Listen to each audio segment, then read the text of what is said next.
So today we're continuing our series of Acts, and we're looking at Acts 24, 1 to 21. And here we find Paul in quite a precarious position, actually. So 5 days later, starting at verse 1, 5 days later, the high priest Ananias went down to Caesarea with some of the elders and a lawyer named Tertullus, and they brought their charges against Paul before the governor. When Paul was called in, Tertullus presented his case before Felix. "We have enjoyed a long period of peace under you, and your foresight has brought about reforms in this nation.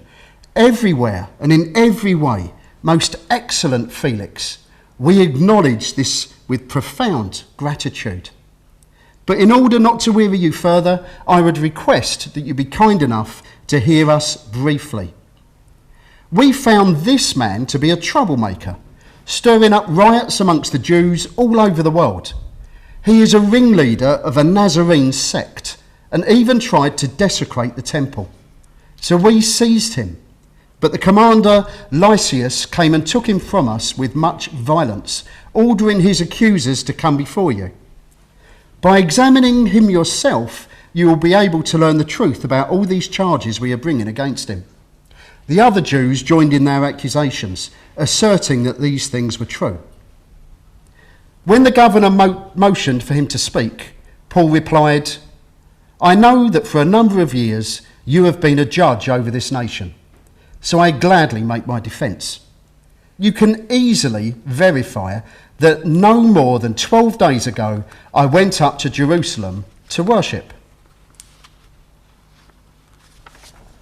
My accusers did not find me arguing with anyone at the temple or stirring up the crowd in the synagogues or anywhere else in the city, and they cannot prove to you the charges they are now making against me.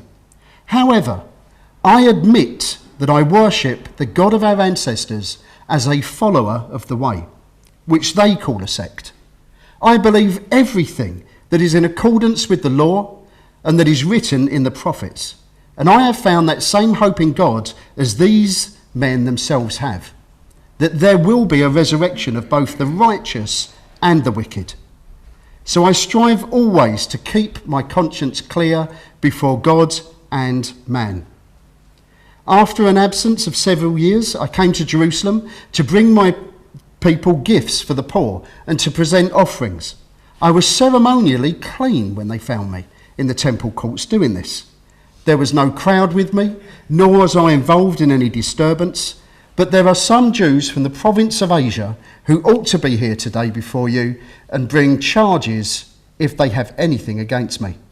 Or these who are here should state what crime they found me in when I stood before the Sanhedrin, unless it was this one thing I shouted as I stood in their presence.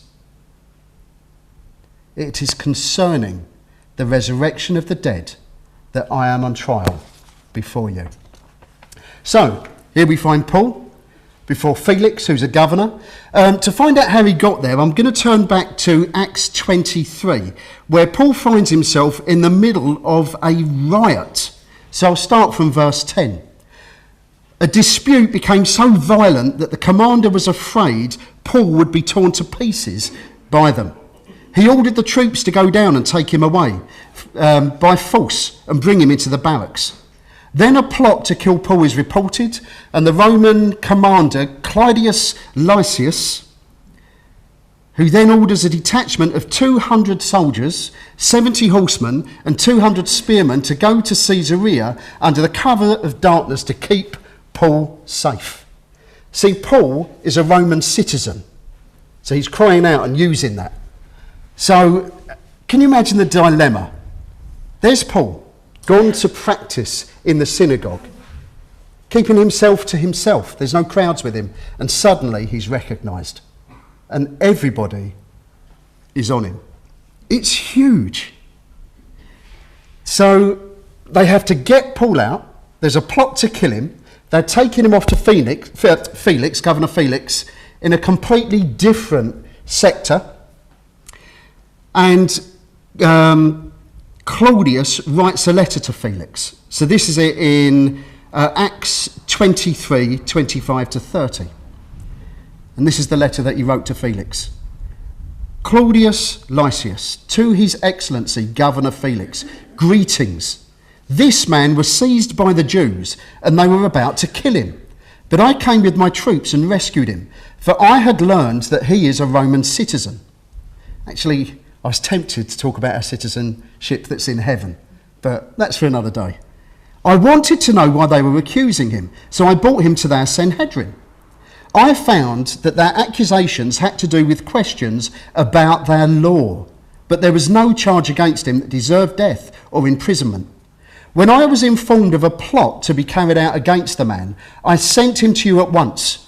I also ordered his accusers to present to you their case against him.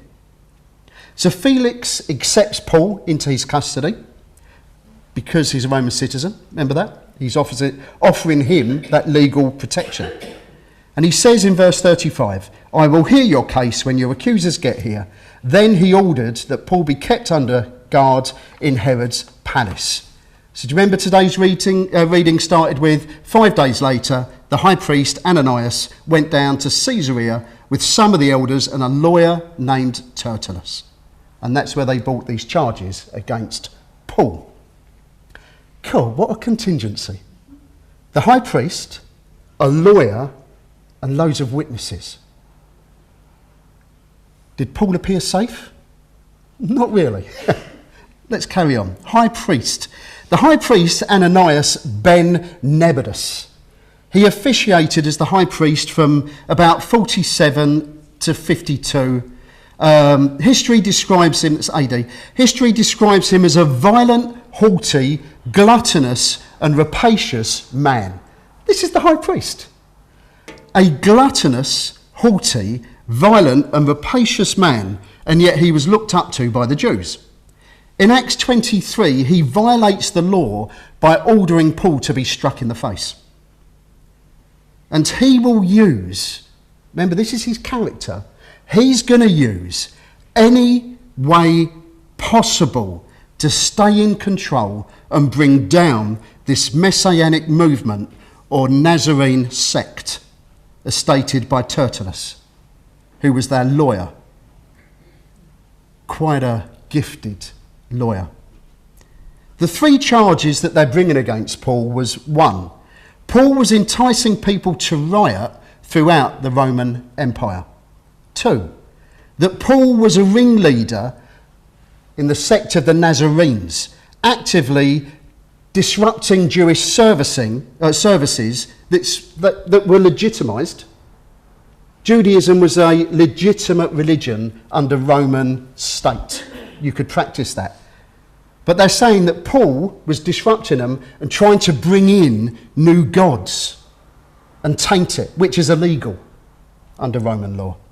And thirdly, that he attempted to profane the temple, a crime which the Jews were allowed to punish under the law.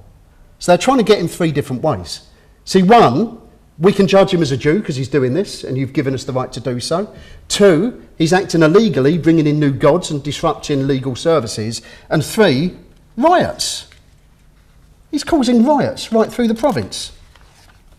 They've got the high priest, the lawyer and witnesses. You'd think that's done and dusted, wouldn't you? And what a great convincing case they put forward after a short waxing of flattery. The way it starts. So this is Tertullus. We've enjoyed a long period of peace under you, and your foresight has brought about reforms in this nation. Everywhere and in every way, most excellent Felix. We acknowledge this with profound gratitude. But in order not to weary you further, I would request that you be kind enough to hear us. What flattery. Felix, you wonderful, wonderful man. Let's butter you up.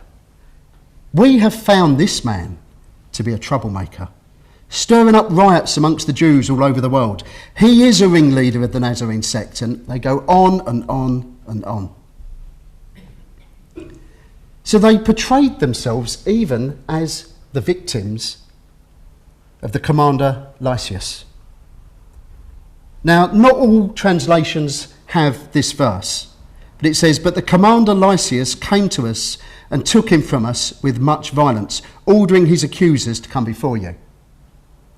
But what they're saying is Lysias, even he was against us. And they're trying to get in and bring division wherever they can so that their case will have greater foundations and strength. The other Jews joined in their accusations, asserting that these things were true. So flattery, convincing words, brought by the high priest, a man of distinction, even a lawyer, a man of the law, and a crowd, all witnessing that Paul is guilty. They had such confidence in their case that they invite Felix to examine him, thinking that he'd simply side with them. They were sure they had Paul. But these so-called believers in the word, the believers of the word, they should have been, they'd forgot something. Proverbs 18:17. I know you all know it. Proverbs 18:17, and I'm going to read from the Passion Translation. There are two sides to every story. The first one to speak sounds true until you hear the other side and they set the record straight. Yeah? It's true, isn't it? I'm sure we've all been there and we've listened to a story and think, wow, ooh. And then suddenly we meet the other person and we think, hang on, this is a bit different. So my first point today is Proverbs 18. There are two sides to every story. The first one to speak sounds true until you hear the other side and they set the record straight. Yep, that's so true. Over the years, I've heard many things, especially in Christian ministry, and you hear a story and you hear something and then you hear something different. Wisdom is get everyone together in the same room and hear from them all at the same time. Yeah? Otherwise, and that's the first point, don't take one side. Always hear the whole story.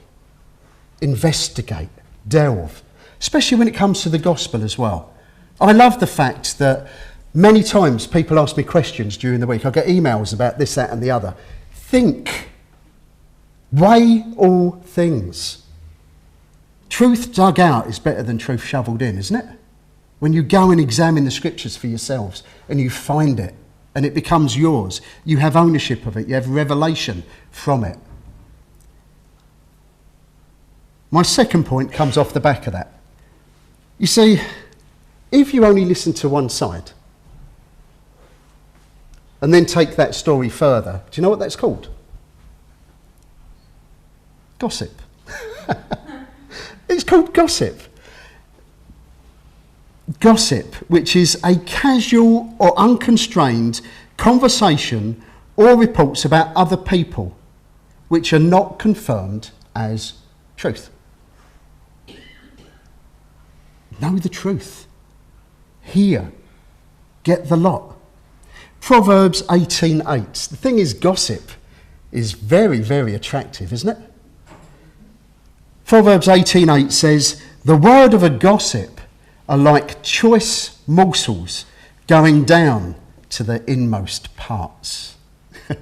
When we've all heard stories, I'm sure we all had the same reaction. Ooh, ooh, oh, I knew it. I knew they were like that. Oh, I knew that. Yeah? Ever done that? And then you get confirmed everything you thought about them. And suddenly you hear the other side and realise it wasn't true. Don't fall in to gossip. Honestly. In Romans 1:29, Paul lists gossip as an act of wickedness and depravity. In 2 Corinthians 12:20, Paul writes, I fear that there may be discord, jealousy, fits of rage, selfish ambition, slander, gossip, arrogance and disorder. Gossip's never aligned with a good or godly character. Oh, he's a good person, he's a gossip. You don't hear that, do you? It's not. It's not a good character trait. Avoid it. Don't go near it. Don't listen to it. But investigate the truth. If you hear something that alarms you, try and get the other side and see where it lands. Again, Proverbs 18. It's one of my favourite proverbs, actually. I've got lots of favourite proverbs, but this is one that I really love, as well as the others. There are two sides to every story. The first one to speak sounds true, until you hear the other side, and they set the record straight. Seek the whole story. Get the wholesome, truthful conclusion. Okay? 2 points. One, listen to both sides. The other, don't gossip. I'm not saying that any of you are, but don't fall into that trap, because they are like juicy morsels going down to the soul. So Felix had already read the letter from Lysias, going back to our reading. Now he hears from Paul. Okay? So he's heard Tertullus. He's heard the accusations against Paul.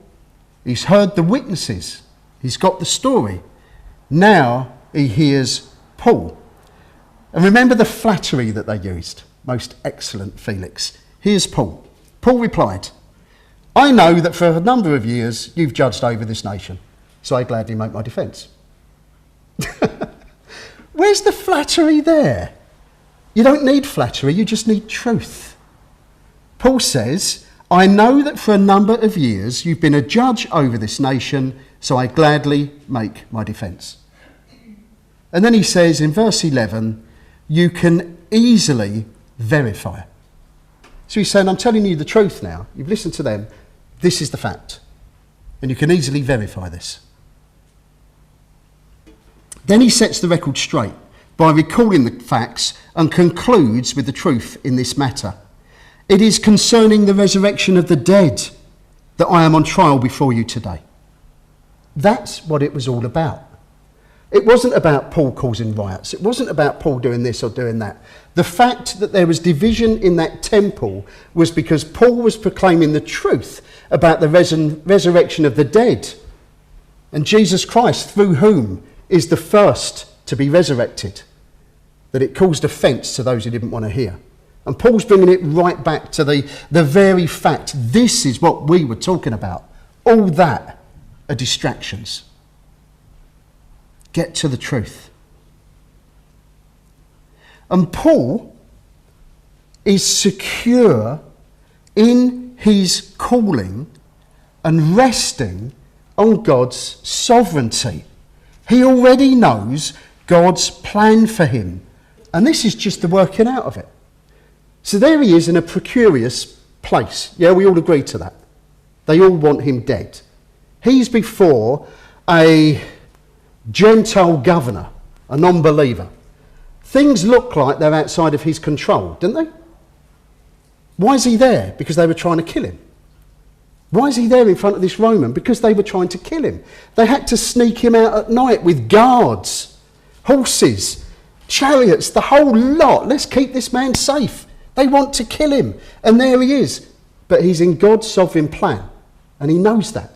He knows this is God working it all out. And he's secure in that. Jesus has already appeared to Paul. If you're reading through Acts, you'll see this. In Acts 23:11, Jesus said to Paul, take courage. As you have testified about me in Jerusalem, so you must also testify in Rome. Jesus is sending Paul to Rome, and he's actually going to give him armed guards to get there. He's working it all out. He's sovereign. Remember, last week Brian reminded us, and I loved that testimony about that high priestess. I've been thinking about that all week. How 100 years before the event, the prophecy's given. God knows the future. Absolutely. He's actually written the end in the Word. He knows it. He knows the end before the beginning. He knows the future, 100%. The Bible says we were chosen in him when? creation of the world. He already knew us before we existed. He knows you completely. Even the hairs on our head. I've got 3. There's more than that, I just like to hide them. He knows us. He is not surprised or disappointed. He knows you. He's actually sovereign over all things as well. Just a couple of weeks ago, I quoted Proverbs 19:21. Many are the plans in a person's heart, but it's the Lord's purpose that prevails. It's the Lord's purpose that prevails. It's a bit weird. Was that Mike? Did the sound go a bit weird then? Oh, must be my ears. The Lord's purpose prevails. We plan in our hearts. God's sovereignty will always be worked out 100%, even with our free will. What a God! He plays every angle. He knows every angle. He knows and is in control of every single atom in the universe, even the places we haven't discovered yet.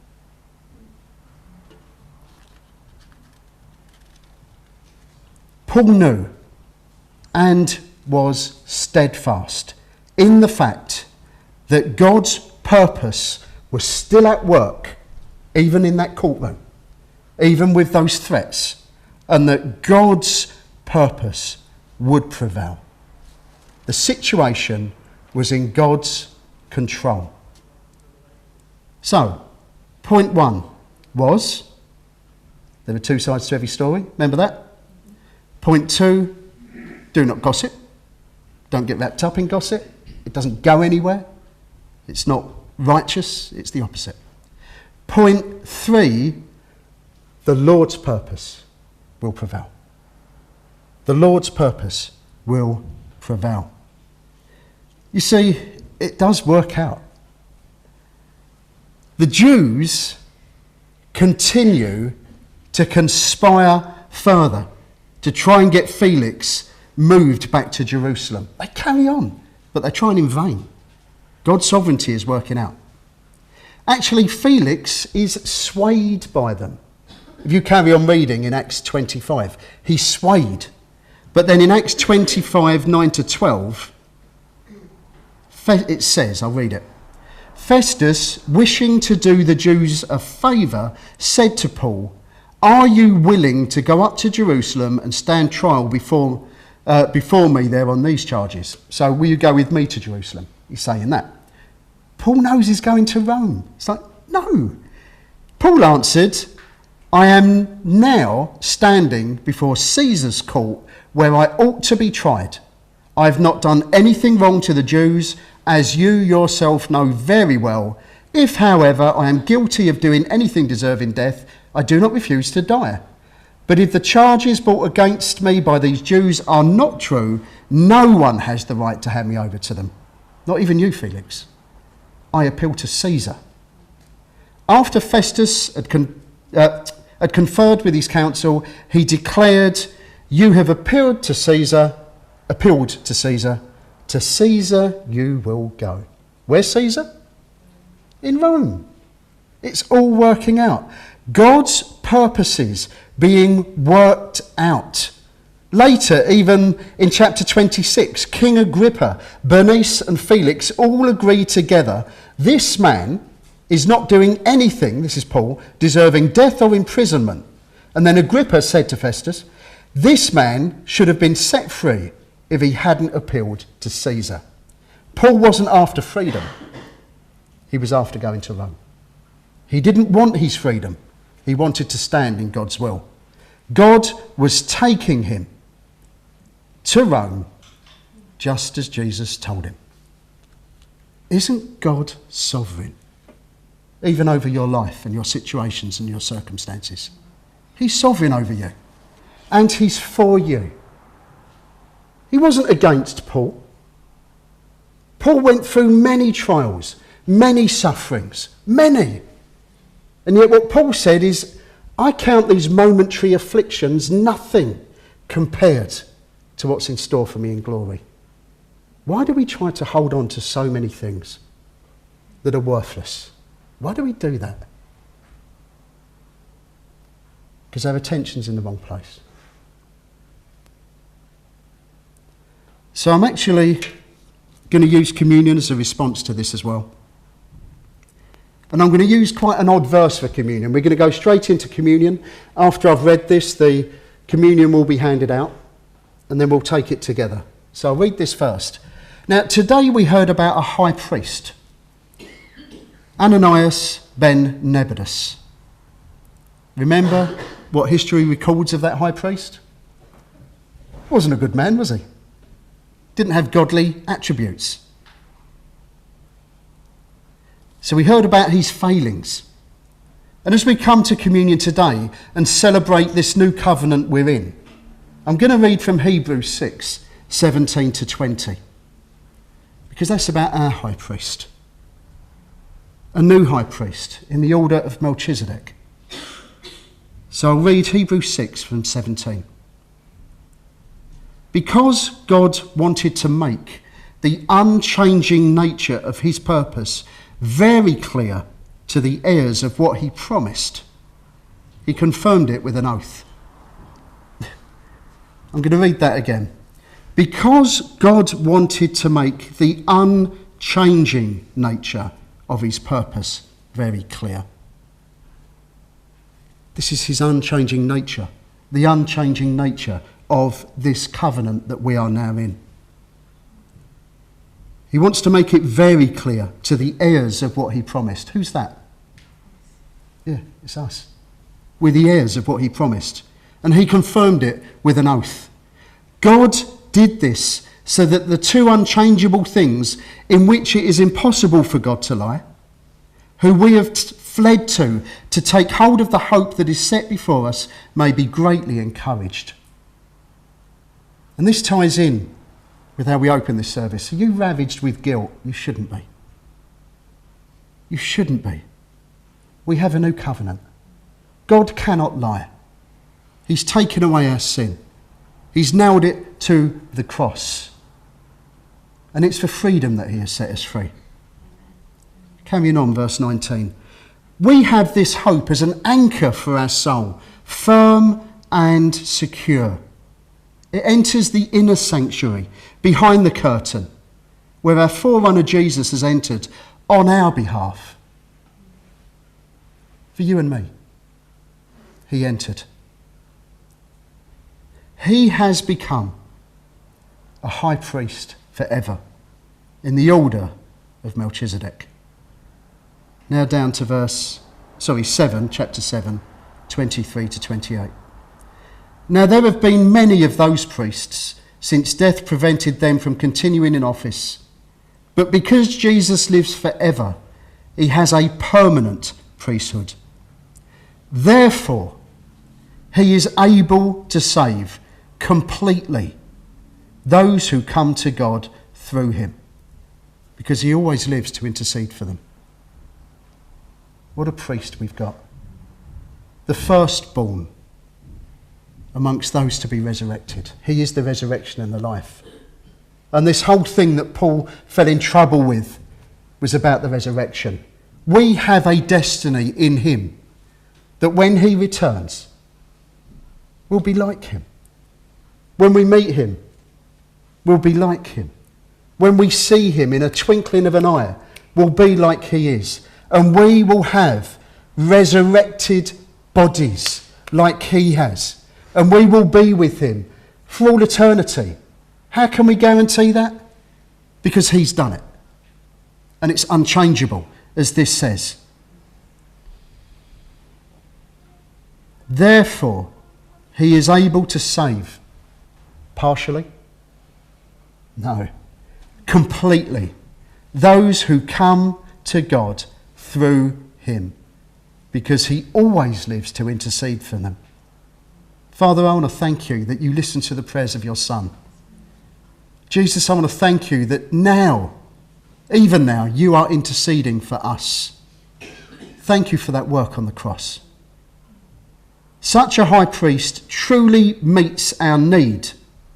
One who is holy, blameless, pure, set apart from sinners, exalted above the heavens, unlike the other high priests He does not need to offer sacrifices day after day, first for his own sins and then for the sins of the people.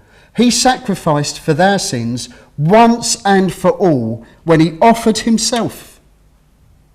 As we take communion today, we celebrate that his body was broken for you and me, that his blood was shed for you and me, and that's why we're saved. For the law appoints as high priests men in all their weakness, but the oath which came after the law appointed the Son who has been made perfect forever. Mary, could you give out the bread and the wine, please?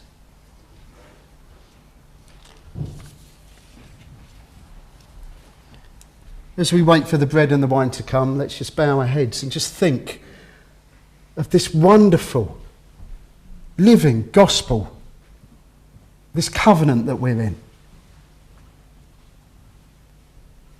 Our Lord is the Lamb.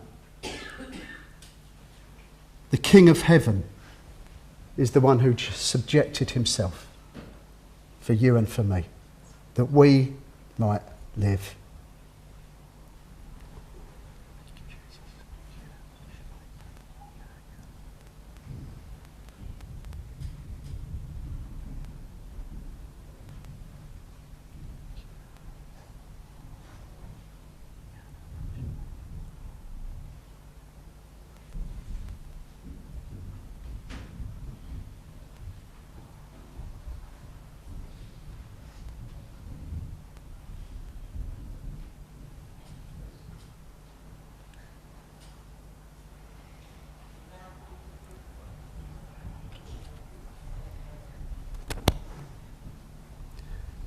There is a song that we sometimes sing. Is anyone gluten-free? Sorry, I forgot to mention it. If you're gluten-free, please indicate and we'll get gluten-free bread to you.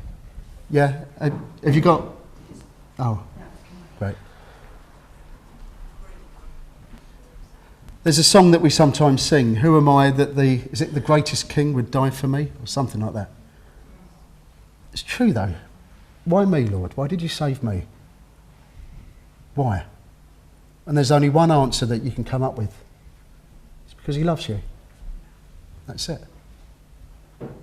That's it. That's why he chose the Jews. It says so in Deuteronomy. He chose them because he loves them. He chose you because he loves you. So let's break bread together. Jesus, I want to thank you that you loved us so much. You allowed your body to be broken on a cross, that you took on our sin upon yourself and died for them. And we do this to remember all that you've done and give you glory. Amen.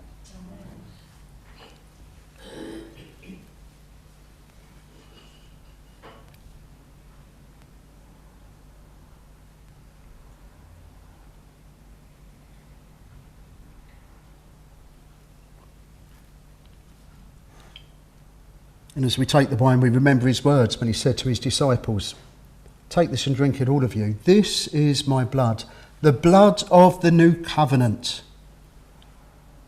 We're in a covenant relationship with our God that is stronger than marriage.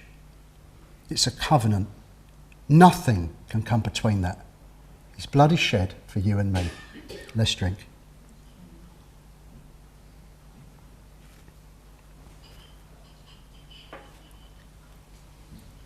Jesus, I'm going to thank you that you're talking to us this morning.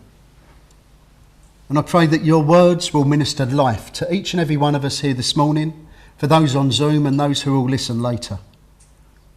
Holy Spirit, impart life.